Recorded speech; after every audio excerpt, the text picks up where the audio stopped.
Imagine standing in your own backyard, the sun warm on your shoulders, the smell of fresh-cut grass filling the air. You're mowing your lawn, lost in the hum of the engine, when suddenly your neighbor storms over, screaming that you're ruining her life. Not just once, but every single day. She's got an opinion on everything, your grass, your grill, even your cars. And she's not asking nicely. She's demanding you change your entire life to suit her. That's exactly what happened to one guy named Tom, who just wanted to enjoy his own property. But when this nosy neighbor pushed him too far, he hatched a plan so bold, so perfectly petty, that it left her humiliated and the whole neighborhood cheering. By the end of this story, you'll be grinning from ear to ear at one of the most satisfying backyard revenge tales you've ever heard. So grab a seat, because this one's a wild ride. If you've ever had someone try to control your life, disrespect your space, or make you feel small just for being you, this story's for you. Smash that like button right now, hit subscribe, and turn on notifications so you don't miss a second of this epic tale of justice. Trust me, you're gonna love watching this overbearing neighbor get what's coming to her. Let's dive in. Tom's a regular guy, mid-30s, living in a quiet suburban neighborhood. Picture those streets where houses are close enough to wave hello, but far enough to mind your own business. Tom's pride and joy is his lawn. It's not just grass to him, it's a masterpiece. Every blade is trimmed to perfection, a lush green carpet. He mows 3 times a week. The hum of his lawnmower is his therapy after long days at his construction job, where he's on his feet managing crews and dodging deadlines. His backyard's a sanctuary, a small patio with a charcoal grill, a storage shed topped with solar panels, and a driveway where his 2 diesel cars shine under the sun. Tom's not bothering anybody. He's just living his life, finding peace in the little things that make his house a home. But then everything changed. The neighbors next door, the Harrisons, decided to let their son, Jake, and his girlfriend, Sarah, move into the apartment above their garage. At first, Tom didn't think much of it. Jake was quiet, kept to himself, maybe a bit shy. The Harrisons were decent folks, always waving when they passed by. But Sarah? She was something else entirely. From the moment she moved in, she made it her mission to insert herself into Tom's life. And not in a friendly, here's a plate of cookies way. Sarah had opinions, loud ones, and she wasn't shy about sharing them. Sarah was in her early 20s, with sharp tongue and a self-righteous air that made Tom's skin crawl. She'd stand on her balcony, arms crossed, watching him like a hawk as he worked in his yard. The first time she marched over, Tom was caught off guard. He was spreading weed and feed, the stuff that keeps his lawn pristine. When Sarah stormed across the property line, her face twisted in anger. "Do you even know what's in that stuff?" she snapped, pointing at the bag like it was poison. "It's toxic. It's going to give my newborn cancer." Tom froze, his hand still on the spreader. His heart started pounding, not from fear but from the sheer audacity. He tried to explain that he followed the instructions, that it was safe when used right, but Sarah wasn't listening. Her voice just kept rising, echoing across the street. "You need to stop this right now," she demanded, before turning on her heel and stomping back to her apartment. Tom stood there, the bag still in his hands, feeling like he'd been slapped. His chest was tight, his mind racing. Who was this woman, barely out of college, telling him what to do in his own yard? He shook it off, figuring it was a one-time thing. Maybe she was just having a bad day. But deep down, he knew it wasn't over. And he was right. Over the next few weeks, Sarah's intrusions became a daily ritual. Every time Tom fired up his charcoal grill, the smoky aroma of burgers or ribs drifting through the air, Sarah would appear like a ghost. "That smell is disgusting," she'd say, her nose wrinkled as if she'd smelled something rotten. "I'm a vegetarian and it's triggering. I have nightmares about the animals that were slaughtered just so you can eat meat." Tom's stomach churned at her words, not because he felt guilty, but because of her nerve. He tried to be polite at first. He'd nod, say he'd move the grill farther from her yard, but it was never enough. Sarah didn't want compromise.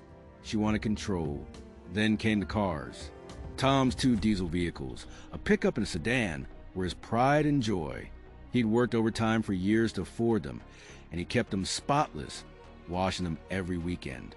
But Sarah had other ideas.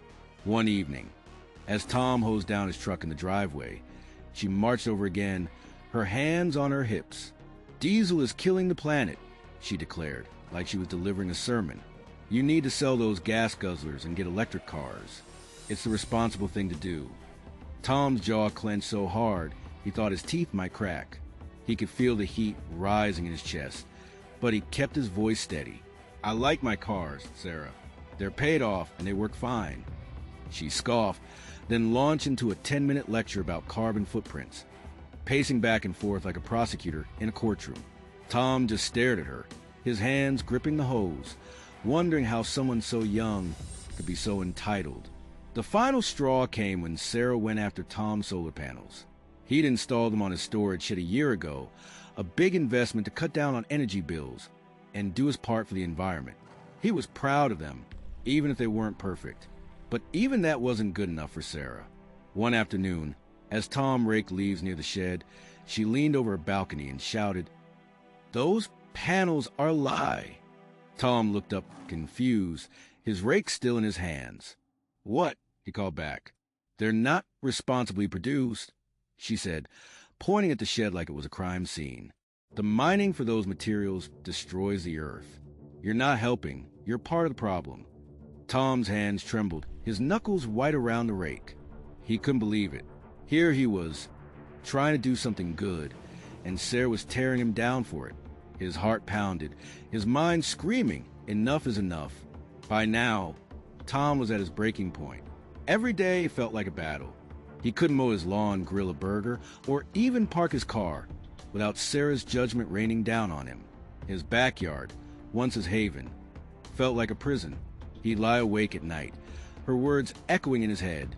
Toxic, disgusting, irresponsible. His stomach churned with frustration, his fists clenched under the blankets. He wasn't sleeping well, snapping at his co-workers, feeling like a stranger in his own home. Who does she think she is? He thought, staring at the ceiling. This is my house, my life. She doesn't get to dictate how I live it. The disrespect, the entitlement, the constant invasions. It was too much. Tom wasn't a vengeful guy by nature. He'd always been the type to let things slide, to keep the peace. But something inside him snapped. He wasn't going to let Sarah control him anymore. He was going to take back his space, his peace, his pride. And he was going to do it in a way she'd never forget. For days, Tom stewed, his mind turning over ideas. He didn't want to be cruel, but he needed Sarah to understand that she couldn't bully him into submission. He thought about blasting music or parking his truck closer to her balcony, but those felt too small, too fleeting. Then, one evening, as he sipped a beer on his patio, staring at his grill, inspiration struck. Tom loved a good barbecue, and nothing said barbecue like a whole pig roast. It was bold, it was unapologetic, and it was the perfect way to reclaim his yard. He could already imagine the look on Sarah's face, the horror, the outrage. His pulse quickened, a grin tugging at his lips. This was it. This was the plan. The next morning, Tom got to work. He grabbed a shovel and started digging a massive pit in his backyard, right where Sarah could see it from her balcony. The shovel bit into the earth, each scoop a release of the anger he'd been bottling up for weeks. Sweat dripped down his face, his muscles burning, but he didn't stop. The pit grew to 6 feet long, 3 feet wide, and deep enough to hold a fire that would burn for days. He lined it with stones, stacked firewood, and called a local butcher to order a whole pig. When it arrived, wrapped in burlap, Tom felt a surge of excitement. This wasn't just a pig roast. It was a statement, a declaration that he was done bowing to Sarah's demands. He spent the day preparing, his hands steady but his heart racing with anticipation. He wrapped the pig in banana leaves to keep it moist, rubbed it with salt and spices, and lowered it into the pit. As he lit the fire, the first flames licked the wood, sending up a plume of smoke.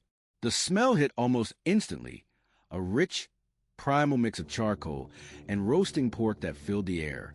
Tom stood back, hands on his hips, and took a deep breath. It was perfect. The aroma was so strong it would carry across the entire neighborhood, straight into Sarah's apartment.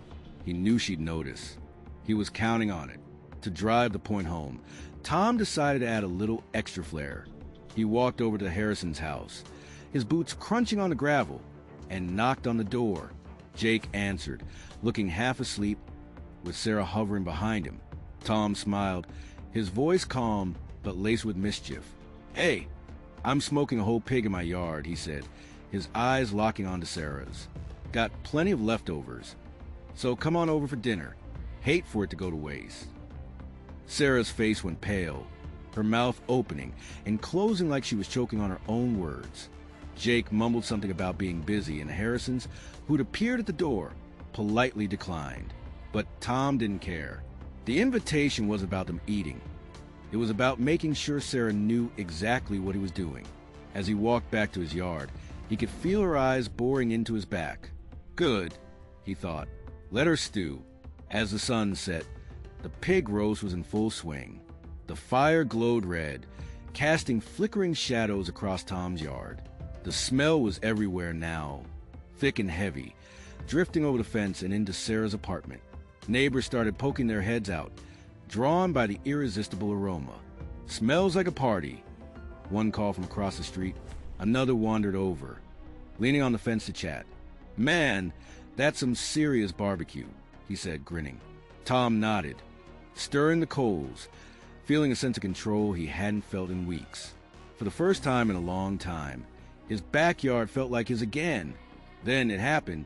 Sarah appeared on her balcony, her silhouette sharp against the evening sky.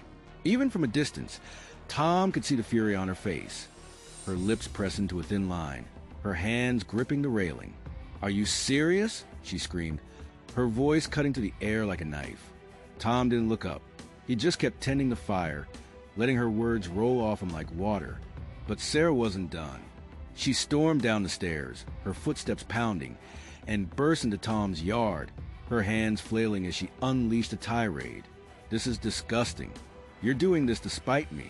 You're killing animals and poisoning the air, and I'm not going to stand for it." Her voice cracked, her face flushed red, her eyes wild with rage.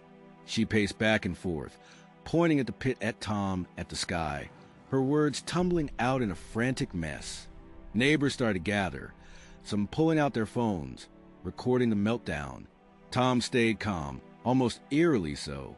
He turned to Sarah, his voice low and steady, each word deliberate. "This is my yard, Sarah. I can do what I want here. If you don't like it, you're welcome to stay inside." The words hit her like a punch. She froze, her mouth open, her eyes wide with shock. For a split second, Tom thought she might back down. But then she exploded again, shouting louder, calling him selfish, cruel, a monster. She gestured wildly, her hair falling into her face, her voice hoarse from screaming. The more she ranted, the more unhinged she looked, like a storm spinning out of control.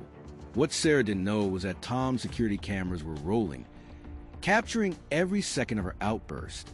The footage was perfect. 6 minutes of Sarah screaming, stomping, and storming around his yard like she owned it. When she finally ran out of steam and stomped back to her apartment, slamming the door so hard it rattled, Tom let out a breath he didn't realize he'd been holding. He pulled out his phone, opened the neighborhood's Facebook page, and uploaded the video with a simple caption. "This is what I've been dealing with. Thoughts?" He hit post, leaned back in his chair, and waited. Within minutes, the post started getting reactions. Likes, comments, shares. They poured in faster than Tom could keep up. Neighbors were stunned. "She's been like this with us too," one wrote. "Thank you for standing up to her," another said. Some shared their own stories of Sarah's lectures, how she'd scolded them for using plastic straws or idling their cars too long. The video spread like wildfire, racking up views across the neighborhood and beyond. By morning, it had gone viral within their small community, and Sarah's reign of judgment was over. Her outburst didn't just humiliate her. It showed everyone who she really was. As the fire died down and the pig finished roasting, Tom sat on his patio, a cold drink in his hand, staring at the stars. The air still carried a faint smell of smoke, but it felt different now. Cleaner, like a weight had been lifted.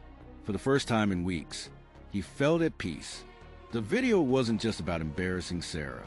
It was about taking back his space, his freedom, his right to live his life without someone else's judgment hanging over him.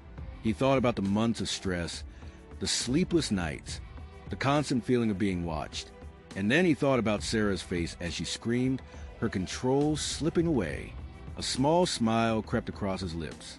Karma, he thought, has a way of balancing things out. There's something so satisfying about seeing someone who's been pushing you around get their comeuppance. It's not about being mean, it's about fairness. Tom didn't hurt anybody. He just did what he loved, louder and prouder than ever, and let Sarah's own behavior bury her. Maybe she'll think twice before storming into someone else's yard again, or maybe she won't. Either way, Tom's got his peace back, and that's what matters. So, what do you think? Did Tom go too far, or was this the perfect way to shut down a bully? Drop your thoughts in the comments. I'm dying to hear them.